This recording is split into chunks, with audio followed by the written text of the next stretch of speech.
ভিডিওটি অনেক গুরুত্বপূর্ণ। 1 মিনিট সময় দিয়ে সবাই শুনে যাবেন। শেষ না হওয়া পর্যন্ত কেউ স্কিপ করবেন না, দয়া করে। বেনামাজিদের কবরের প্রধান 7টি শাস্তি। 1.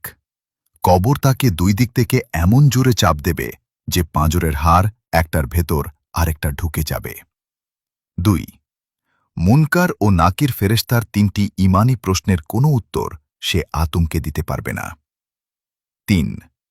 কবরে সুজাউল আকরা নামক একটি ভয়ঙ্কর ও বিষাক্ত সাপ দংশন করার জন্য নিযুক্ত করা হবে।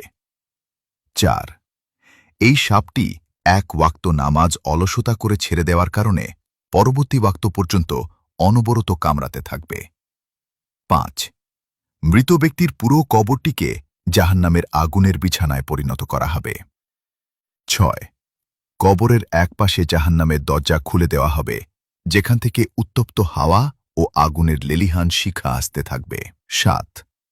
খাঁটি মনে তওবা না করে মারা গেলে কবরের এই আযাব কিয়ামত পর্যন্ত বিরতিহীনভাবে চলতে থাকবে। যারা নামাজ পড়েন না, এই দোয়াটি পড়বেন। রব্বিজ আল্লি মুকিমাস সালাতি ওয়া মিন যুররিয়াতি।